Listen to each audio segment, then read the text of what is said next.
تو جناب عائشہ صدیقہ رضی اللہ تعالیٰ عنہ فرمانے لگی کیجئے، تو حضرت عمر فرمانے لگے اماں جی یہ جو میں نے کرتا پہنا ہوا ہے نا جس کو پیوند لگے ہوئے ہیں، یہ میں حضور کے زمانے میں بھی پہنتا تھا، یہ میں ابو بکر صدیق کے زمانے میں بھی پہنتا تھا، میں اسی حال میں ان کے ساتھ رہا، میں نے اسی طرح ان کے ساتھ وقت گزارا، یہی میرا انداز رہا، اور اسی طرح ہم اکٹھے بیٹھتے تھے، یہ میری یادیں ہیں، یہ میرا رنگ ہے، یہ میرا اصل ہے، اور کچا رنگ لاری والا جڑا چڑھدا لیندا رہندا، اے عشق تیرے دا رنگ محمد چڑھ جائے پھر نہیں لیندا، یہ میرا اصل ہے۔ اگر مجھے اجازت دے دی جائے تو نظر ویسے کروں گا میں وہی جو آپ حکم کریں گی۔ جناب عائشہ نے جب یہ بات سنی تو رو پڑی، پلو بھیگ گیا آنسوؤں سے، کہنے لگی عمر آپ جائیں، جیسے آپ کا دل کرے آپ کریں، پر ایک بات میری سمجھ میں آ گئی ہے، رب نے آپ کو بڑا ہی ادب عطا کیا ہے، آپ بڑے اکرام والے۔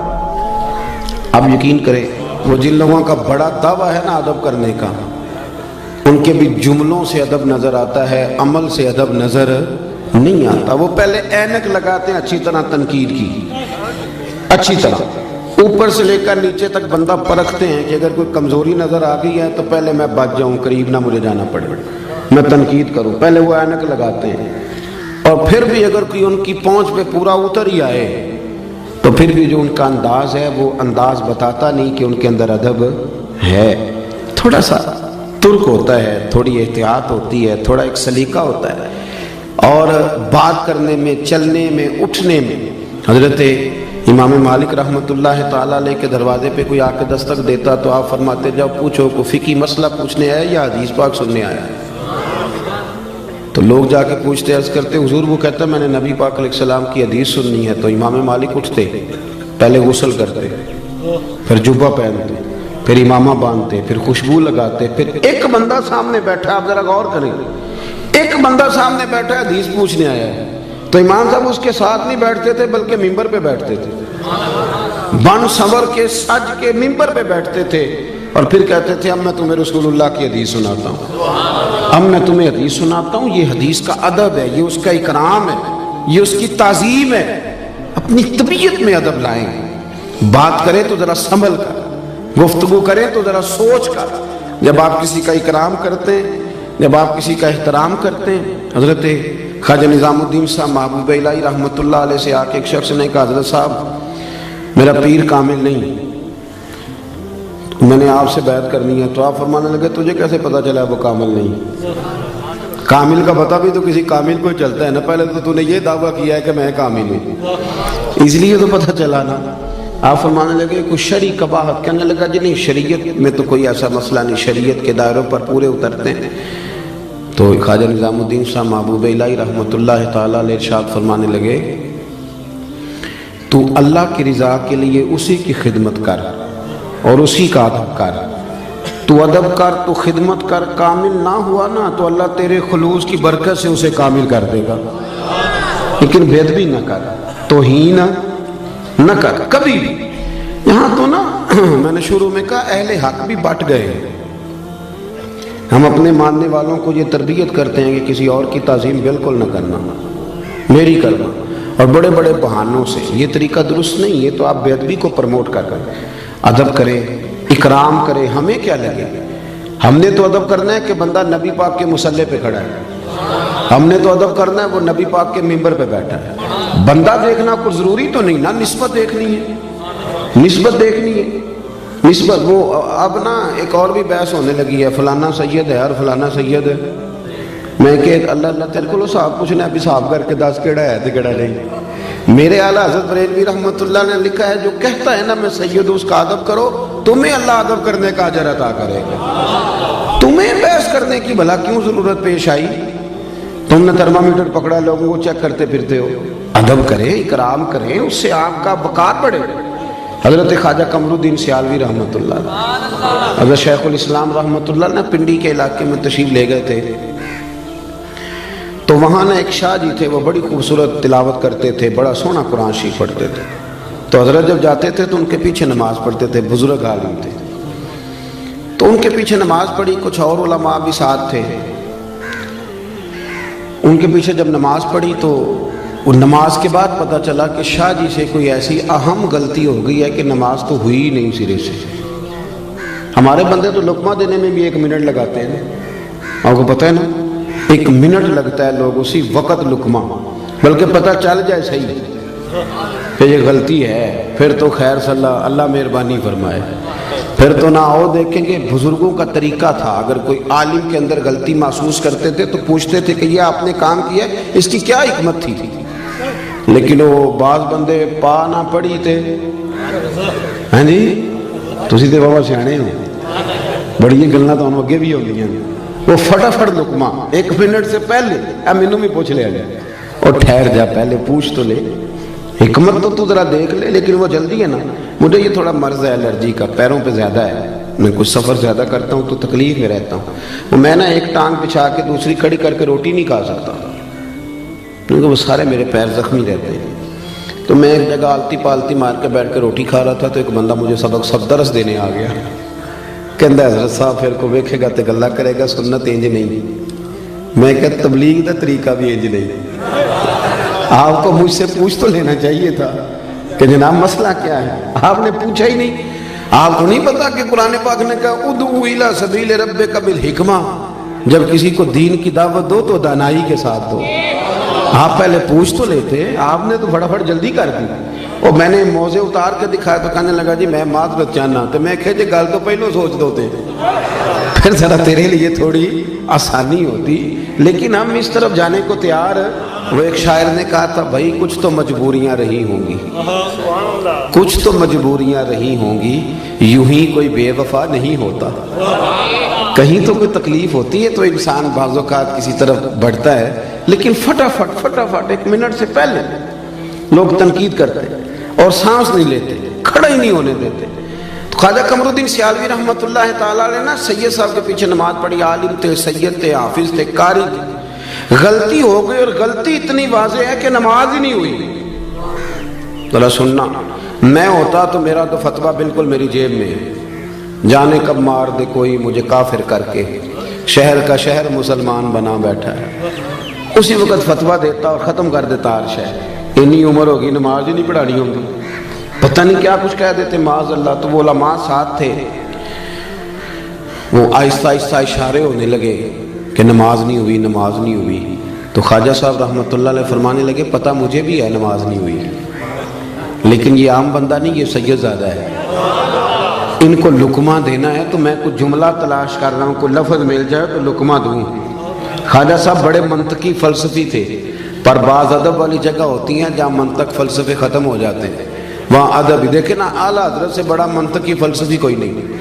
جب ان کا کلام پڑھتے ہیں تو یوں لگتا ہے کہ لفظ خود اعلیٰ حضرت کے سامنے کھڑے ہو جاتے تھے کہ مجھے لکھو، زمین و زمان تمہارے لیے، مکین و مکان۔ آپ ذرا دیکھیں تو یہ ایک سیل رواں ہے، لیکن جب سادات کی بات آئی، جب ادب کی بات آئی، جب بات ختم ہو جاتی ہے نا تو پھر بندہ کہتا ہے کیا ہی بات ہے، لفظ ختم ہو جائے تو پھر بندہ کہتا ہے۔ اعلیٰ حضرت بھی فرماتے ہیں کیا بات رضا اس چمنستان کرم کی، زہرا ہے کلی جس میں حسن اور حسین پھول۔ خواجہ صاحب رحمۃ اللہ تعالیٰ علیہ کہنے لگے یہ عام بندہ نہیں نا، سید ہے اور عالم ہے، ان کو لقمہ میں دینا ہے تو ذرا ہوش سے دینا ہے، ادب سے دینا ہے، ادب سے۔ کہنے لگے ٹھہر جاؤ ذرا، مجھے لفظ تلاش کر لینے دو، کوئی لفظ ملتا ہے تو پھر شاہ جی کو بتاتا ہوں کہ نماز نہیں ہوئی۔ تھوڑی دیر کے بعد فرمانے لگے لو بھئی علماء کرام لفظ مل گیا۔ اب میں شاہ جی کو لقمہ دینے لگا، جیب سے 100 کا نوٹ نکالا، آگے بڑھے، شاہ جی کو نذرانہ دیا، پھر ہاتھ چومے، اور دیکھو لقمہ دینے کا انداز۔ فرمانے لگے شاہ جی آپ نے نماز پڑھائی ہے، مزہ بڑا آیا ہے، نماز آپ نے پڑھائی ہے، مزہ بڑا آیا ہے، ذرا یہی نماز ایک دفعہ دوبارہ نہیں پڑھا دیتے، مزہ بڑا آیا، ذرا یہی نماز ایک دفعہ دوبارہ نہیں پڑھا دیتے۔ شاہ جی بڑے سیانے تھے، کہنے لگے لگ رہا تھا مجھے کہ نماز نہیں ہوئی، لیکن چلیں آپ نے بتایا تو میں سمجھ گیا ہوں کہ آپ نے مسئلہ بھی بتا دیا ہے اور ادب بھی قائم رکھا ہے، بات بھی سمجھا دی، بے ادبی نہ کرے زندگی میں، توہین نہ کرے۔ دیکھیں نا، آپ ایک لفظ کہہ کے گھر چلے جاتے ہیں پر وہ لفظ زبان سے نکلتا ہے دوبارہ واپس نہیں آتا، تھوڑا سوچ کے بولے، وَقُولُوا لِلنَّاسِ حُسْنًا۔ اللہ فرماتے ہیں لوگوں سے بات کرو تو اچھی بات کرو، اچھے پیرائے میں بات کرو، خوبصورت بات کرو، ادب کریں، اور ادب کوشش کریں کہ کوئی ضروری نہیں تو ہمارے یہاں بہت سارے لوگ کہتے ہیں یہ تو آیا ہی نہیں حدیث میں، تو یہ آپ کیا کر رہے ہیں؟ بہت ساری باتیں ایسی تھیں جو سرکار فرماتے نہیں تھے پر صحابہ کرتے تھے۔ حضرت اسلم بن شریک رضی اللہ تعالیٰ عنہ حضور کے صحابی ہیں، ان کی ڈیوٹی تھی نبی پاک کے گھوڑے پر کجاوا باندھنے کی، تو رات کو پوچھ لیتے تھے کہ یا رسول اللہ صلی اللہ علیہ وسلم صبح کہیں جانا تو نہیں؟ تو اگر حضور فرماتے ہیں ہاں جانا ہے تو وہ اس وقت گھوڑے پہ کجاوا باندھ کے تیار کر کے پیش کر دیتے۔ ایک دن رات کو پوچھنے لگے کہ حضور کہیں جانا ہے، فرمایا فجر پڑھ کے جانا ہے۔ حضور نے فجر کی نماز پڑھائی، باہر نکلے تو گھوڑا تیار تھا، کجاوا بندھا ہوا تھا، اللہ کے محبوب گھوڑے پہ بیٹھے سفر کیا، واپس آئے تو فرمایا ذرا اسلم بن شریک کو تو بلاؤ۔ وہ حاضر خدمت ہوئے تو سرکار فرمانے لگے آج کجاوا تم نے نہیں باندھا، تو وہ رو پڑے، کہنے لگے سونیا میرے پیر باندھنے کا انداز بھی آپ کو پتہ ہے؟ تو حضور فرمانے لگے مجھے پتہ چل گیا کہ یہ سٹائل تیرا نہیں ہے، آج تو نے نہیں باندھا۔ حضور نے کہا نہیں تھا، حکم نہیں دیا تھا، پر ان کا ادب کرنے کا طریقہ دیکھیں۔ عرض کرنے لگے یا رسول اللہ صلی اللہ تعالیٰ علیہ وسلم، رات کو نا میرے اوپر غسل فرض تھا، جب میں صبح اٹھاؤں تو غسل فرض تھا، اب اگر میں غسل کر کے کجاوا باندھتا تھا تو حکم ماننے میں دیر ہوتی تھی، اور یہ بھی بے ادبی ہے، اور حضور یہ میری غیرت گوارا نہیں کرتی تھی کہ میں نے غسل کرنا ہو اور میں آپ کے گھوڑے کو بھی ہاتھ لگاؤں اور گھوڑے کے کجاوے کو بھی ہاتھ لگاؤں، میں اس کو بھی بے ادبی سمجھتا ہوں، تو پھر میں نے کسی اور کی ڈیوٹی لگائی، کسی اور کی۔ کسی جگہ حکم نہیں تھا کہ تم نے غسل کرنا ہو تو میرے گھوڑے کو ہاتھ نہ لگانا، حکم نہیں تھا، پر وہ سمجھتے تھے کہ پائے نظر ہوش میں آ، یہ کوے نبی ہے، آنکھوں سے بھی چلنا یہاں بے ادبی ہے۔ اپنی زندگی میں ادب کریں اور اکرام کے ساتھ، ادب کے ساتھ۔ علامہ اسماعیل حقی نے لکھا ہے، بس بات ختم کرنے لگا ہوں، علامہ اسماعیل حقی رحمۃ اللہ نے لکھا ہے کہ ایاز کا جو بیٹا تھا نا تو اس کا نام تھا محمد بن ایاز، تو سلطان محمود غزنوی جب اس کو آواز دیتے تھے تو بڑے پیار سے، بڑے میٹھے، اور محمد بن ایاز میری بات سنو۔ ایک دن آواز دی، کہنے لگے ایاز کے بیٹے ذرا آنا، ایاز کے بیٹے ذرا، تو ایاز دوڑ کے حاضر ہوا، کہنے لگا حضور غلام زادے سے کوئی غلطی ہو گئی ہے؟ کہا کیوں، کیا ہوا؟ کہنے لگے آج آپ نے نام نہیں لیا، آپ نے کہا ایاز کا بیٹا، پہلے تو آپ محمد بن ایاز کہتے تھے، حالانکہ وہ نام اس کے بیٹے کا تھا، حضور کا نہیں تھا، حضور کے نام پر نام رکھا تھا۔ لیکن محمود غزنوی کیا کہتے ہیں، یہ دیکھیں، یہ بیٹھتے تھے نا حضرت ابو الحسن خرقانی کی بارگاہ میں، تو وہاں سے ادب سیکھا تھا۔ کیا کہنے لگے؟ کہنے لگے یہ نام میرے نبی کریم کے نام پہ رکھا گیا ہے، آج میرا وضو نہیں تھا اس لیے میں نے محمد بن ایاز نہیں کہا، میرا وضو نہیں تھا اس لیے میں نے یہ نام اپنی زبان سے ادا۔ تو اپنی زندگی میں نا آپ سمٹیں، بڑا بد نصیب ہوتا ہے وہ بیٹا، بد نصیب ترین وہ بیٹا ہے کہ جس کی اماں اس کے ساتھ بات کرنے میں 100 دفعہ سوچتی ہے کہ کہیں بدتمیزی نہ کر دے، اس کا والد سوچتا ہے کہ پتہ نہیں کہاں سے بولے گا، کوئی غلط بات ہی نہ کر دے، سوچ سمجھ کے جس کے ماں باپ، استاد، مشائخ بھی کھل کے بات نہ کرے، اور وہ بڑا نصیبوں والا ہے جس کا باپ بڑا جھڑکتا ہے پر وہ گردن جھکا کے رکھتا ہے، وہ گردن، وہ کہتا ہے میرا والد ہے، مجھے مار بھی دے تو میرا باپ ہے۔ یہ خوش نصیب لوگ ہوتے ہیں، خوش نصیب کہ جن کے ماں باپ کو پتہ ہوتا ہے کہ یہ کبھی بے ادبی نہیں کرے گا، اور وہ بڑا بد نصیب ہے کہ جس کے بڑے یہ سوچتے ہیں کہ نہ جانے یہ کیا کرے گا، کہاں بات کرے گا۔ تو میری ساری گفتگو کا خلاصہ یہ کہ زندگی ادب والی بنائیں، پیار والی بنائیں، پریم والی بنائیں۔ ایک ہمارے ہاں اور آج کا ریت چلی ہے جی، وہ کعبے کی طرف ٹانگیں کرنا کون سا حدیث میں منع آیا ہے، اور فلانی چیز جی آپ تو جان بوجھ کے کر رہے ہیں، اور اللہ تعالیٰ خیر کرے بہت سارے لوگ حرم شریف سے واپس آتے ہیں تو یہ کہانیاں سناتے ہیں آ کے۔ سن لیں، مشکات میں حدیث ہے، ایک شخص نے کعبے کی طرف منہ کر کے تھوک دیا تھا، کعبہ سامنے نہیں تھا، کعبے کی طرف، تو حضور نے فرمایا یہ کون ہے؟ یا رسول اللہ فلانی مسجد کا امام ہے۔ فرمایا آج کے بعد نماز نہ پڑھائے۔ نماز پڑھانے لگے تو لوگوں نے روک دیا، کہا آپ نماز نہیں پڑھائیں گے، نبی پاک علیہ السلام نے منع کیا۔ تو وہ حضور کی بارگاہ میں حاضر ہوئے، یا رسول اللہ آپ نے منع کیا؟ حضور نے فرمایا ہاں منع کیا ہے، تو نے میرے سامنے کعبے کی سمت منہ کر کے تھوکا، لفظ دیکھیں حدیث کے۔ حضور فرمانے لگے تو نے اللہ کو بھی اذیت دیا، اللہ کے رسول کو بھی اذیت دی۔ یعنی بے ادبی تو اذیت دیتی ہے، تکلیف، اور یہاں لوگ دلیلیں پوچھتے پھرتے ہیں، دلیلیں پوچھتے پھرتے ہیں۔ ادب کریں۔ کبھی بھی زندگی میں صحابہ، اہل بیت، تابعین، اولیاء، صوفیاء، علماء، حتیٰ کہ قاری، حافظ، ہمیں ادب کرنا ہے، ہماری ذمہ داری ادب ہے۔ کسی بندے کا عمل کیا ہے وہ حساب ہم نے نہیں لینا، وہ اللہ نے لینا ہے، وہ اللہ لے لے گا اپنے وقت پہ۔ ہم حساب ہی کرتے رہتے ہیں اور جو ہمارا اصل کام ہے وہ رہ جاتا ہے۔ دعا کرتا ہوں اللہ کی بارگاہ میں جو میں نے کہا میرا مالک اسے قبول فرمائے۔